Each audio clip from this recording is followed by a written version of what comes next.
जैसा कि हम लोग classification of elements and periodicity in properties में डिस्कस कर रहे थे और आगे बढ़ते हैं। हमारा जो टॉपिक 2 है 3.2 genesis of periodic classification. Genesis of periodic classification में आपको बता दो काम का बात तो यही है जो यहाँ पर इस पेज में लिखा हुआ है, लेकिन पहले अपन एनसीईआरटी पढ़ेंगे फिर इसके ऊपर आएंगे कि यहाँ पर क्या पढ़ना है हमें। अपन एनसीईआरटी में देखते हैं कि बेसिक से देखिए, आपको मैं लाइन बाय लाइन पढ़ के समझाना चाहता हूँ और ध्यान से सुनिएगा। एक बार सुन लेने में आपका कोई घाटा नहीं है, याद रखने वाली बात आपको अलग से बताई जाएगी और एक बार एनसीईआरटी रीडिंग कर लेने से आपको स्टेटमेंट बेस्ड प्रॉब्लम में कोई भी प्रॉब्लम नहीं आएगी। तो स्टार्ट करते हैं अपन यहाँ पे कि classification of elements into groups and development of periodic law.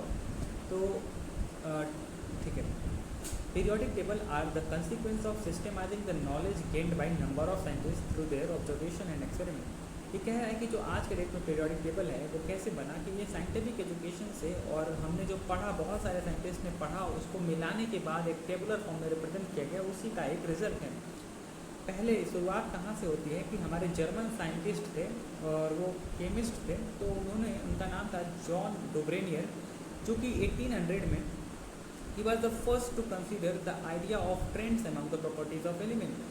जैसे हम लोग जानते हैं कि 1800 में हमारे पास 31 एलिमेंट थे, लेकिन उस समय सब लोग एलिमेंट्स को डिस्कवर करने में शामिल थे। लेकिन हमारे साथ जो डोब्रेनियर थे उन्होंने क्या किया कि 1800 में he discovered the first to see the trends among the properties of element। In 1829 he noticed the similarity among the physical and chemical properties of several groups of 3 elements, जिसको इन्होंने ट्रायड्स बोला। In each case he notice that the middle element of each of the triads had an atomic weight about half way between the atomic weight of the other two. इन्होंने एक 3 element का ऐसा जोड़ा ढूंढा जिसमें से 1, 2, 3 अगर एलिमेंट है आपके पास, जैसे कि एग्जाम्पल है कि लीना के और कैल्शियम, स्ट्रोंशियम, बेरियम, ठीक है। तो उनका मानना था कि जो हमारे ये 3 एलिमेंट हैं लिथियम और सोडियम और पोटेशियम, इसमें लिथियम और पोटेशियम के एटॉमिक वेट को जब हम सम करते हैं और उसको 2 से डिवाइड करते हैं, जो उसका एवरेज है वही सोडियम का निकल के आएगा। सिमिलरली कैल्शियम, स्ट्रोंशियम, बेरियम, इसका भी अपन देखते हैं तो जो इसके बीच का एलिमेंट है उसके बराबर ही निकल कर आता है। क्लोरीन, ब्रोमीन, आयोडीन में यही प्रॉपर्टी है कि क्लोरीन और आयोडीन का जो एटॉमिक वेट है उसका एवरेज हमारा 80 के बराबर आता है। वही यहाँ पर ट्रायड होता है और ये जो तीनों ट्रायड हैं, इस ट्रायड को हमें याद करना होता है। इसकी ट्रिक है, मैं आपको दिखाऊंगा। आगे देखते हैं एनसीईआरटी ने क्या लिखा है। Also the property of the middle element were in between those of the other 2 members. जो प्रॉपर्टी है मिडिल वाले एलिमेंट की वो इन दोनों प्रॉपर्टी के ही जैसी है। अच्छा, the periodic recurrence of property, ठीक है। और इन्होंने क्या कहा, Dobereiner's relationship refer to the law of triad. जो डोब्रेनियर्स का हमारा ट्रायड का लॉ चल रहा है उसको लॉ ऑफ ट्रायड बोलते हैं। seemed to work only for the few elements. It was dismissed as a coincidence. The next reported attempt to classify element was made by French geologist A.E.B.D. Chancorst in 1862. He arranged the then known element in order to increasing atomic weight and made by cylindrical table of elements to display the periodic recurrence of property. This also did not attract much attention, ठीक है। जो हमारा ये वाली line काम की नहीं है, मैं जो काम की लाइन होगी आपको बता दूंगा। The English chemist John Alexander Newland in 1865 profound the law of octave. ये इंपॉर्टेंट है, न्यूलैंड लॉ ऑफ ऑक्टेव बोलते हैं इसको, जिन्होंने 1865 में लॉ ऑफ ऑक्टेव में दिया था। He arrange the element in increasing order of their atomic weight. आप लोग अगर ध्यान से देख रहे होंगे तो अभी तक जितने लॉ हैं वो एटॉमिक वेट पर बेस्ड हैं। And noted that every 8th element had property similar to the first element. इन्होंने बोला कि जैसे 1, 2, 3, 4, 5, 6, 7, 8, जो हमारा 8वां एलिमेंट आ रहा है वो हर बार पहले एलिमेंट की तरह होता है। The relationship was just like every 8 note that resembles the first in octaves of music. कह रहे हैं कि जैसे सारे गामा पा के बाद वापस से हम लोग स से स्टार्ट करते हैं, उसी तरह ये सारे एलिमेंट उसी में रिपीट करते हैं। Newlands law of octaves seemed to the true only for the elements up to calcium. तो एग्जाम में पूछता है कि न्यूलैंड लॉ का लिमिटेशन क्या है, तो न्यूलैंड्स लॉ ऑफ ऑक्टेव का लिमिटेशन है कि ये केवल कैल्शियम तक ही वैलिड है। Although his idea was not widely accepted at that time, he for his work was later awarded by Davy Medal in 1887 by the Royal Society London. आप लोग को पता होगा कि रॉयल सोसाइटी है, जो फेलो ऑफ रॉयल सोसाइटी जिसको मिल जाता है वो बहुत बड़ी उपाधि होती है लंदन में, और यूनाइटेड स्टेट्स में भी दिया जाता है. The periodic law was as he know today it owes to its development to Russian chemist Mendeleev को जाता है, जो Mendeleev and the German chemist Lothar Meyer. तो जो मेंडलीव और मेयर का जो असली पीरियोडिक टेबल है ये हम डिस्कस करेंगे और देखते हैं कि दोनों अलग अलग काम किए थे. ठीक है, working independently. Both the chemist in 1869 proposed that on arranging elements in the increasing order of atomic weight, similarities appear in physical and chemical properties at regular interval. लेकिन जो लॉथर मेयर थे plotted the physical properties such as atomic volume, melting point and boiling point against atomic weight and obtained. उन्होंने एक important result obtain किया था जो अपन देखने जा रहे हैं. पीरियोडिकली रिपोर्टेड पैटर्न, एक पैटर्न रिपीट करके देखा गया बार बार.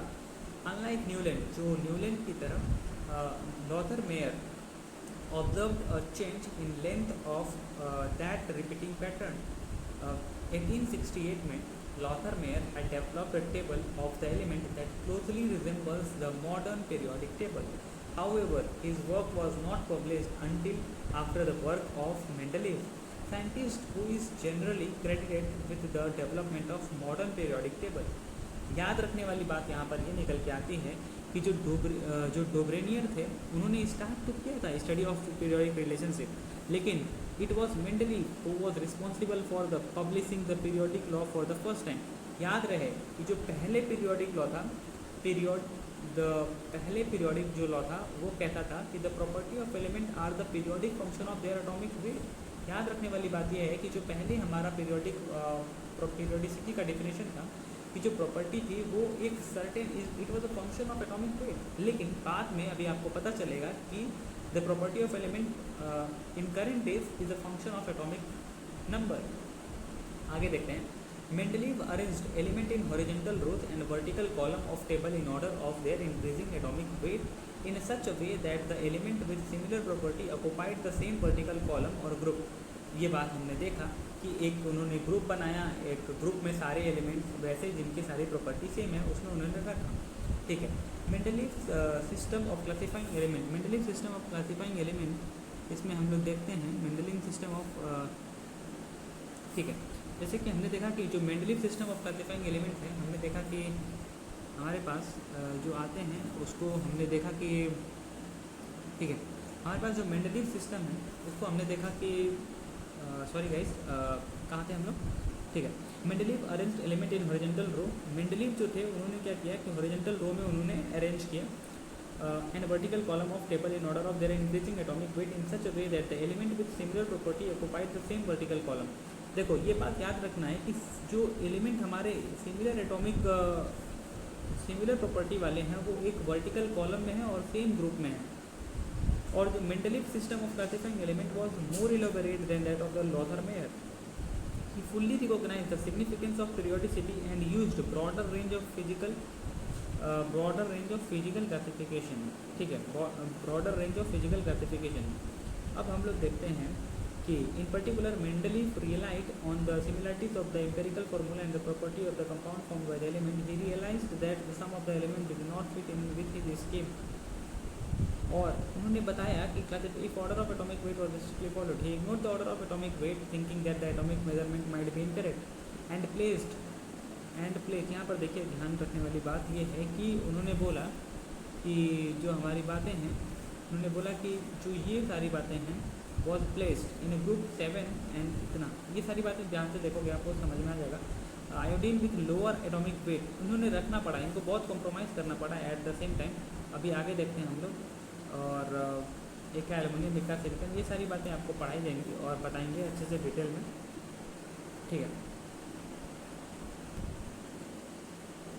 तो जैसा कि हम लोग देखेंगे वापस से यहाँ से एक बार फिर से दिखाता हूँ आपको जो काम की बातें हैं कि ये जो मेंडलीव कह रहे थे, मेंडलीव साहब, in the particular Mendeleev relied on similarities in the empirical formulas and properties of the compound formed by the element. He realized that some of the element did not fit in with his scheme. In with his scheme, so he said that कि classification if order of atomic weight was strictly followed, he ignored the order of atomic weight, thinking that the उन्होंने atomic weight के order को ignore किया, thinking that the atomic measurement might be incorrect and place the element with similar properties together. और जो सारे element property wise similar थे उन्होंने उसको एक साथ रखा. जैसे कि एक एग्जांपल लेते हैं कि जो आयोडीन था विथ लोअर, आयोडीन क्या है उसका क्या एटॉमिक वेट लोअर है एटॉमिक वेट देन टेलुरियम जो कि ग्रुप 6 में was placed in group 7 along with fluorine and chlorine. क्योंकि फ्लोरीन, क्लोरीन, ब्रोमीन, आयोडीन जो होते हैं एक जैसे होते हैं और ये हेलोजेंस हैं, लेकिन एटॉमिक नंबर, एटॉमिक मास होने के बावजूद उसको उसमें वहाँ पर इसलिए रखा गया ताकि प्रॉपर्टी सेम है. ये इसका क्या है एबनॉर्मेलिटी है. ये एग्जाम में क्वेश्चन आते हैं. ठीक है guys. At the same time keeping his primary aim of arranging the elements of the similar property in same group, उसको सेम ग्रुप में रखने के लिए इन्होंने क्या किया कि उसको एक साथ रखा. और he propose that some of the element were still undiscovered and left, कुछ गैप छोड़ा उन्होंने.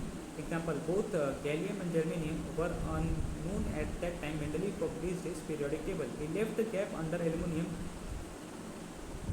and a gap under silicon called elements, ekka aluminum and ekka silicon. Mendeleev predicted that not only the existence of gallium and germanium but also described some of their general properties. These elements were discovered later. Some of the properties इसमें बताया गया है. The boldness of Mendeleev quantitative prediction and their eventual success. भाई देखो इसमें पूरा में कुछ भी काम का नहीं. हाँ ये टेबल जो है इतनी ज़्यादा काम किया है, ये एनसीईआरटी के टेबल, ये सारा टेबल बहुत ज़्यादा ही काम का है.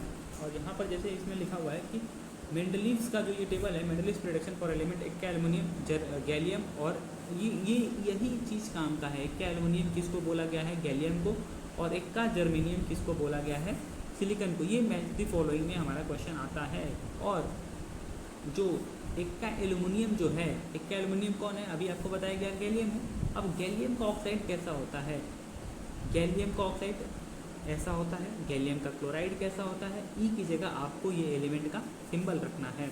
और फिर देखो बाद में जब ये प्रेडिक्शन था और बाद में जो गैलियम मिला, देखिए गैलियम का ऑक्साइड कैसा होता है और गैलियम का क्लोराइड कैसा होता है. सिमिलरली जो इक्का सिलिकन है, इक्का सिलिकन जर्मेनियम है. ये बात आपको याद रखना है कि जो इक्का सिलिकन है उसका ऑक्साइड किस फॉर्म में होता है, JeO2, और उसका क्लोराइड किस फॉर्म में होता है. ये सारी बातें यहाँ पर याद रखने वाली हैं. अब आपको बता दिया जाए कि ये जो चीज़ें हैं ये आपकी एनसीईआरटी टेबल है, इसको आप याद रख लीजिए. और अब अगला जो टॉपिक है हम लोग अगले वीडियो में सीखेंगे. हाँ अब आपको दिखा दूँ कि इसमें याद रखने वाली बात क्या है. तो जैसे कि हम लोग इसमें देख रहे हैं कि डेवलपमेंट ऑफ पीरियोडिक टेबल है. ठीक है. अब सबसे ज़्यादा इंपॉर्टेंट बात यह है कि डेवलपमेंट ऑफ पीरियोडिक टेबल जब हम इसमें सीखने जा रहे हैं तो जो डुब्रेनियर आया 1829 में, ईयर इंपॉर्टेंट है. उसने क्या किया, लॉ ऑफ ट्राइड दिया. लॉ ऑफ ट्राइड तो उसने दे दिया. अब लॉ ऑफ ट्राइड्स में कैसे याद रखते हैं, कौन से 3 पेयर वाले एलिमेंट हैं जो हमसे पूछा जा सकता है हमारे एग्जाम में, और वो इम्पॉर्टेंट है. वो ये है कि lithium sodium potassium, lithium sodium potassium पहला याद हो गया. बाद में क्या है, क्लोरीन, ब्रोमीन, आयोडीन. उसके बाद में कैल्शियम, स्ट्रोंशियम, बैरियम. तो जो लॉ ऑफ ट्राइड बेसिकली आपको वापस से एक बार रिवाइज कराना चाहूँगा. जो लास्ट के 2 एलिमेंट हैं, ये एलिमेंट्स का एटॉमिक मास का एवरेज जो है वो सोडियम के बराबर होगा. दैट इज़, मान लो कैल्शियम का एटॉमिक वेट है, बैरियम का एटॉमिक वेट है, इन दोनों का जो एवरेज करेंगे और 2 से डिवाइड करेंगे वो स्ट्रोंशियम के एटॉमिक वेट के बराबर आएगा. ठीक है, ये पहला पॉइंट क्लियर हो गया. अब गाइस देखते हैं हम लोग, जो न्यूलैंड आया था, हमने बताया Newland gave law of octave. तो न्यूलैंड आया कब था, 1865 में. और इसने क्या दिया, लॉ ऑफ ऑक्टेव दिया. याद रखना सारे जो लॉज हैं जो डुब्रेनियर ने दिया, न्यूलैंड ने दिया, लॉथर मेयर ने दिया, ये सब एटॉमिक मास पे बेस्ड है. अब देखो, अब लॉ ऑफ ऑक्टेव्स का लिमिटेशन क्या है कि ये वैलिड अप टू कैल्शियम है. ठीक है. अब देखते हैं, आगे देखते हैं गाइस कि जो लॉथर मेयर है 1869 में, उसने क्या किया कि graphical representation of element based on atomic weight. जो इसका ग्राफिकल रिप्रेजेंटेशन है वो एटॉमिक वेट पे बेस्ड था. आगे देखते हैं कि जो मेंडलीव साहब आए, उन्होंने क्या किया, पीरियोडिक टेबल दिया. जो कि वापस से जो मेंडलीव आया, वापस से उन्होंने एटॉमिक, सब लोग पूरा पीरियोडिक टेबल में जितना दिया गया है एटॉमिक वेट पे है. केवल लास्ट में जो हमारे लॉथर मेयर साहब आते हैं, जो हेनरी मूसले साहब आते हैं, वो एटॉमिक नंबर पे बेस्ड हैं.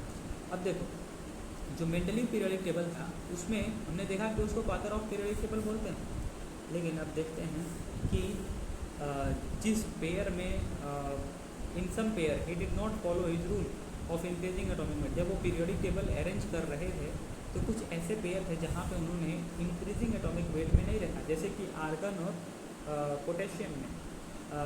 आर्गन और पोटेशियम, तो एटॉमिक वेट के हिसाब से पोटेशियम को पहले होना चाहिए था, आर्गन को बाद में, लेकिन उन्होंने आर्गन को पहले रखा और पोटेशियम को ऐसे। इसी तरह बाकी ये सब, ताकि वो लोग सिमिलर ग्रुप प्रॉपर्टीज़ में रहें। तो इसको याद करने का ट्रिक है, आमिर खान तेरी इच्छा ठंडा पेप्सी क्यों नहीं, आमिर खान तेरी इच्छा ठंडा पेप्सी क्यों नहीं। तो ये सारी बातें हमने देख लिया कि सम पेयर, ये एग्ज़ाम में पूछा जाता है कि ऐसे कौन से पेयर हैं जो कि इसके रूल नहीं फॉलो करते हैं। ठीक है गाइस, ये देखते हैं। अब जो ब्लैंक हमने वहाँ पे आपको एनसीईआरटी में बताया था कि उन्होंने कुछ ब्लैंक छोड़ा था कि इन सम ब्लैंक स्पेशल फॉर्मिव एलिमेंट, एक का एल्युमिनियम गैलियम है और एक का सिलिकॉन जर्मेनियम है, एक का बोरॉन स्कैंडियम है, एक का मैंगनीज टेक्नीशियम। ये सारी बातें हैं और ये सारी बातें कंफर्म बता रहा हूँ आपको कि यही हैं। ठीक है, ओके गाइस, तो इस वीडियो में इतना ही है। अब देखो, ये जो रामासे डिस्कवर्ड द नोबल गैसेस, ये पूछा जाता है कि नोबल गैस की डिस्कवरी कौन की थी, तो रामासे ने 1894 में नोबल गैसेस की डिस्कवरी की थी उन्होंने। तो ठीक है गाइस, अभी वापस से अपन देखेंगे